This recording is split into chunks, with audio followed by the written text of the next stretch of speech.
بسم اللہ الرحمن الرحیم۔ السلام علیکم ناظرین، آپ دیکھ رہے ہیں پروگرام کڑوی بات اور میں ہوں ذوالفقار بیر۔ ناظرین، کاغذات نامزدگی جمع کروانے کی آج آخری تاریخ تھی اور آخری تاریخ کو بھی جو لوگ رہ گئے تھے انہوں نے اس موقع کو غنیمت جانتے ہوئے کاغذات نامزدگی جمع کروائے ہیں۔ ملک بھر میں آج خاص طور پر پاکستان مسلم لیگ نون کے جو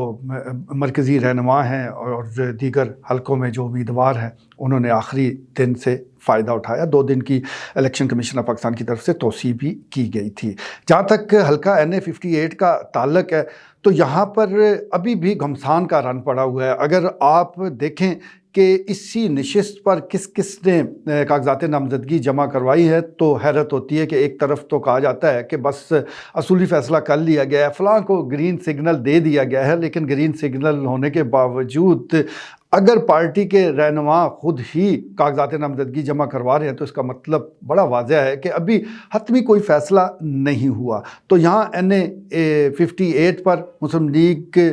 نون کے جو ہے وہ متعدد رہنما موجود ہیں، جس میں میجر طاہر اقبال ہیں، جس میں چودھری سلطان حیدر علی خان ہے اور دیگر شامل ہیں۔ یعنی ابھی اس حوالے سے بھی ٹکٹ کا جو حتمی فیصلہ ہے وہ ہونا باقی ہے۔ آج ہم استحکام پاکستان پارٹی کی بھی بات کریں گے۔ سردار ذوالفقار خان دلہ انہوں نے بڑی خاموشی کے ساتھ کاغذات نامزدگی جمع کروا دی ہے، حالانکہ یہ ان کا سٹائل نہیں ہے، عمومی طور پر وہ بڑا ہلا گلا کرتے آتے ہیں، لیکن استحکام پاکستان پارٹی کو لے کر ظاہر ہے اس وقت صورتحال کوئی اچھی نہیں ہے۔ ہر حلقے میں کم و بیش وہ جو جس شخصیت یا جو امیدوار ہے اس کے جو اپنے ذاتی ووٹ ہیں وہ ہی اس کے ووٹ تصور کیے جا رہے ہیں، لیکن اگر استحکام پاکستان پارٹی کا آپ کے پاس ٹکٹ موجود ہے تو کم سے کم چکوال کے حوالے سے میں یہ کہہ سکتا ہوں کہ آپ کے ووٹ کم تو ہو سکتے ہیں، بڑھ نہیں سکتے۔ یہاں پر کوئی اتنا استحکام مل نہیں پایا۔ اور ابھی بھی اگر ہم حلقہ NA58 کے حوالے سے دیکھیں، یہاں پر تو سردار ذوالفقار خان دلہ موجود ہیں استحکام پاکستان پارٹی کو لے کر، لیکن متعدد علاقوں میں متعدد جو حلقے ہیں وہاں پر کوشش بھی کی گئی کہ کوئی اور بھی ساتھ شامل ہو، لیکن آخری وقت تک لوگ اجتناب برت رہے ہیں، لوگ اس کا اعلان نہیں کر رہے۔ ہم حلقہ PP21 کے صورتحال کو ڈسکس کر لیتے ہیں۔ یہاں پر پیر وقار حسین کرولئی جو کہ سابق ضلعی صدر رہے ہیں پاکستان تحریک انصاف کے، اور پھر 9 مئی کے بعد انہوں نے پارٹی کو خیر آباد کہا، تو ان کے حوالے سے ان کا بڑا ورک بھی تھا، وہ الیکشن میں حصہ لینا بھی چاہتے تھے، لیکن استحکام پاکستان پارٹی کے پلیٹ فارم سے انہوں نے بھی حصہ نہیں لیا، انہوں نے بھی کاغذات نامزدگی جمع نہیں کروائے۔ حالانکہ ذرائع بتا رہے ہیں کہ ان پر کافی دباؤ تھا، ان کو کہا گیا، ان کو بتایا گیا، باور کروایا گیا کہ بڑا فائدہ ہے، لیکن انہوں نے اس فائدے سے فائدہ اٹھانے کی کوشش نہیں کی، اور حلقہ PP21 میں ایک اس حوالے سے جو استحکام پاکستان پارٹی کو مضبوط امیدوار مل سکتا تھا وہ بھی نہیں ملا، تو وہاں سے وہ صورتحال ابھی تک وہ کلیئر نہیں ہو پا رہی۔ اسی طرح حلقہ PP20 پر بھی ابھی تک پاکستان جو استحکام پاکستان پارٹی ہے اس کے پلیٹ فارم سے کسی نے اعلان نہیں کیا۔ گو ہم جانتے ہیں کہ 2-3 ایسے کاغذات جمع ہوئے ہیں کہ جنہوں نے استحکام پاکستان پارٹی کے پلیٹ فارم سے الیکشن میں حصہ لینا ہے، لیکن آخری وقت تک وہ بھی اعلان نہیں کرنا چاہتے۔ ان کی کوشش یہ ہے کہ کہیں اگر اور کوئی معاملات طے ہو جائیں تو بہتر ہے، اور اس سے ذرا جان چھڑا لی جائے تو زیادہ بہتر رہے گا۔ تو اس وقت استحکام پاکستان پارٹی کی تو چکوال میں اور خاص طور پر حلقہ NA58 میں جو پوزیشن ہے وہ صاف نظر آ رہی ہے، اور وہ یہی ہے جو میں نے بیان کر دی ہے۔ جہاں تک نون لیگ کا تعلق ہے تو ظاہر ہے وہ ایک بڑی سیاسی جماعت ہے، اس کا ووٹ بینک بھی موجود ہے، اس کے مقابلے میں تحریک انصاف ہے، چودھری ایاز امیر اب پوری طرح متحرک ہو چکے ہیں، اور ویسے بھی آج کل تو آپ کہہ لیں کہ شادیوں اور غمی خوشی کا ایک سیزن چل پڑا ہے۔ اب بہت سی خبریں یہ آتی رہتی ہیں کہ فلاں امیدوار تعزیتی دورے پر فلاں جگہ روانہ ہو گئے، فلاں جگہ ملے، شادی میں شرکت کی، تو آج کل کم سے کم یہ شادیوں میں یہ جو رونق ہے اس میں ضرور اضافہ ہو گیا، اور جنازوں میں بھی شرکت کی جا رہی ہے۔ تو یہ نہ صرف ووٹ کا سیزن ہوتا ہے، ووٹ کا موسم ہوتا ہے، بلکہ شادیوں اور غمی خوشی میں شرکت کا موسم بھی یہی ہوتا ہے جس کو ہم الیکشن کا موسم کہتے ہیں۔ تو اس وقت گہما گہمی جاری ہے، اور اس کے ساتھ ساتھ اگر دیکھا جائے تو حلقہ PP-20 پر جماعت اسلامی نے بھی اس میدان کو کھلا نہیں چھوڑا، بلکہ ان کے ضلعی جو امیر ہیں وہ اسی نشست پر الیکشن میں حصہ لے رہے ہیں، یعنی جناب اشرف آصف صاحب وہ اس نشست پر جماعت اسلامی کے امیدوار ہیں۔ سادہ آدمی ہیں اور سادہ انداز سے اپنی مہم کو جاری رکھے ہوئے ہیں، لوگوں سے رابطہ کر رہے ہیں، لوگوں کو یہ باور کرانے کی کوشش کر رہے ہیں کہ اگر عام آدمی کی حالت میں تبدیلی لانی ہے تو پھر عام آدمی کو ووٹ دینا پڑے گا، اور عام آدمی ہی عام آدمی کے مسائل سے بخوبی آگاہ ہوتا ہے۔ اب ان کی اس بات پر لوگ کتنا کان دھرتے ہیں، لوگ ان کی طرف کتنا متوجہ ہوتے ہیں، اس کا فیصلہ تو الیکشن میں ہی ہوگا۔ جب ووٹوں کی گنتی ہوگی تو پتہ چلے گا کہ لوگوں نے ان کے اس بیانیے کو کس حد تک پذیرائی بخشی ہے، لیکن بہرحال وہ اپنی الیکشن کیمپین کو وہ آگے بڑھا رہے ہیں۔ اسی طرح اگر دیکھا جائے تو آج بھی اور اس سے پہلے بھی حلقہ PP-20 پر تحریک انصاف کے متعدد جو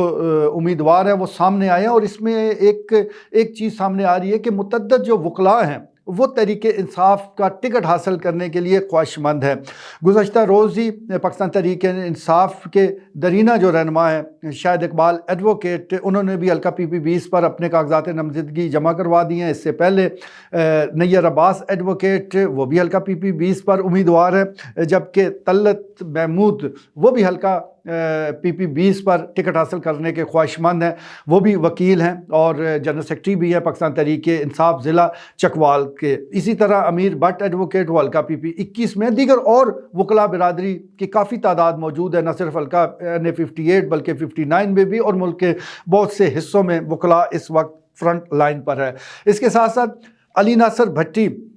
جو خود ابھی منظر عام پر نہیں آئے، لیکن ان کے بارے میں بھی پتہ چلا ہے کہ انہوں نے نہ صرف حلقہ PP-20 پر کاغذات نامزدگی جمع کروائے ہیں بلکہ NA-58 پر بھی وہ قسمت آزمانے کے لیے تیار ہیں۔ اب یہ جان لیجئے کہ یہ ایک سیاسی دو پیچ ہوتے ہیں، جس نے بھی ایک حلقے سے الیکشن میں حصہ لینا ہے تو وہ کچھ لو اور دو کی کچھ لو اور دو کے لیے وہ کچھ نہ کچھ اپنی جو سیاسی پوزیشن ہے اس کو بہتر بناتا ہے۔ تو یہاں پر بھی دو حلقوں میں علی ناصر بھٹی نے کاغذات نامزدگی جمع کروا دی ہیں، اور ویسے بھی اس حوالے سے دیکھا جائے تو انہوں نے اس وقت ضلعی صدارت سنبھالی جب کوئی یہ عہدہ قبول کرنے کو تیار نہیں تھا۔ سخت وقت میں انہوں نے بڑا مشکل فیصلہ لیا، اس کا خمیازہ بھی بھگتا، اس کی وہ قیمت بھی ادا کر رہے ہیں۔ لیکن دیکھتے ہیں کہ پارٹی بھی ان کو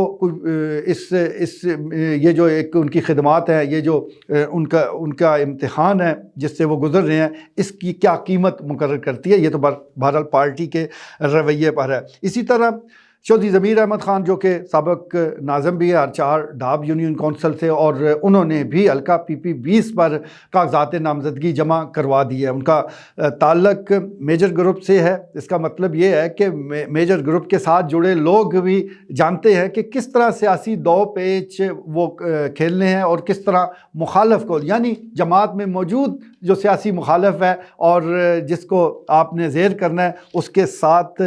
کس طرح دو پیچ کھیلنے ہیں۔ تو یہ بھی ایک تازہ ترین وہ خبر ہمیں موصول ہوئی۔ اس کے علاوہ دیکھا جائے تو اس وقت صورتحال جو ہے وہ الجھی ہوئی ہے ٹکٹوں کی تقسیم کو لے کر، لیکن ابھی وقت کافی پڑا ہے۔ ابھی کاغذات نامزدگی جو واپس لینے کی تاریخ ہے وہ کیونکہ 12 جنوری تک ہے، تو کافی ٹائم ہے۔ اس کے بعد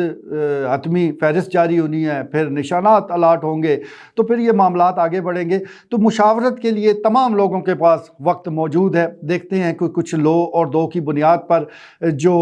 معاملات ہیں وہ کس طرح طے ہوتے ہیں، اور آخر میں کون لوگ بچ جاتے ہیں۔ اصل تو اس وقت ہی صورتحال واضح ہوگی کہ جو کینڈیڈیٹ میدان میں رہ گئے ان کا مقابلہ کس کے ساتھ ہے، کس کو جماعت کا ٹکٹ ملا، کس کو نہیں ملا، کس نے بغاوت کی، کس نے اسی تنخواہ پر کام کیا، یہ آنے والا وقت ہی بتائے گا۔ لیکن تحریک انصاف کے حوالے سے فی الوقت جو ان کا انتخابی نشان بلہ چھین لیا گیا ہے، تو یہ کارکنان کے لیے بھی، امیدواروں کے لیے کچھ اچھی خبر نہیں ہے۔ لیکن اب کل عدالت جانے کا وہ اعلان کیا گیا ہے، دیکھتے ہیں کہ عدالت سے ان کو کس حد تک اور کس طرح ریلیف ملتا ہے۔ لیکن سیاست میں ایسی چیزیں ہونی نہیں چاہیے۔ جو سیاسی جماعت ہے اس کو ضرور الیکشن میں حصہ لینا چاہیے، اس کو لینے دینا چاہیے، اور اس کے ساتھ ساتھ اس کو اتنی سہولیات ضرور ہو، اتنا اس کے لیے میدان صاف ہو کہ کوئی گلہ نہ کر سکے۔ جہاں تک جماعتوں کے الیکشن کا تعلق ہے تو یہ صرف پاکستان تحریک انصاف کی بات نہیں، آپ دیکھ لیں کہ سوائے جماعت اسلامی کے صحیح الیکشن کراتا کون ہے؟ باقی تو بہت ساری جماعتیں تو گھر میں ہی ہیں، خاندان کی ہے۔ آپ صرف پارلیمانی بورڈ کا اجلاس ہی دیکھ لیں، دائیں بائیں پہلی نشست ہی اپنے خاندان سے بھری ہوتی ہے، کوئی بھائی ہے، بہن ہے، بیٹی ہے، داماد ہے، سمدھی ہے، یہ سارے لائن میں بیٹھے ہوں گے۔ تو ایک خاندانی پارٹی ہمارے ہاں ہوتی ہے اور لوگ بھی انہی کو ووٹ دیتے ہیں۔ یہ ان کا قصور نہیں ہے، میں سمجھتا ہوں کہ لوگوں کا قصور ہے کہ جب آپ ووٹ دیں گے تو پھر ایسا ہی ہوگا۔ اب جب آپ لیڈر تسلیم کریں گے، ان کو لیڈر بنائیں گے، سر پر بٹھائیں گے، تو پھر ان کو کیا ضرورت ہے کہ خاندان سے وہ باہر نکلیں؟ اس لیے یہ سلسلہ تو پاکستان میں چلتا رہتا ہے۔ الیکشن پارٹی کے انٹرا پارٹی الیکشن کسی کے بھی صحیح نہیں ہوئے، لیکن ملبہ گرا ہے تو پاکستان تحریک انصاف پر سارے رول قانون اس پر لاگو ہو رہے ہیں۔ وقت کی بات ہے، کبھی ان کو بھی بڑا ریلیف مل جاتا تھا، کبھی وہ بھی چہتے تھے، لاڈلے تھے، اب کوئی اور لاڈلا آ گیا ہے اور کوئی زیادہ ہی لاڈلا ہو گیا ہے۔ دیکھتے ہیں کہ 8 فروری کو صورتحال کیا ہوتی ہے، لیکن اس دوران ایک اہم مرحلہ آپ کہہ سکتے ہیں کہ بالکل امیدواروں نے پولیس سرات سے گزرنا ہے، وہ کاغذات کی جانچ پڑتال ہے۔ وہ اس میں جو نکل گیا وہی پھر امیدوار تصور ہوگا، وہی ظاہرہ الیکشن میں حصہ لینے کا اہل ہوگا، وہی مقدر کا سکندر ہوگا جس کے کاغذات نامزدگی منظور ہوئے۔ آج کے لیے اتنا ہی، اجازت دیجیے، اللہ نے کے بعد۔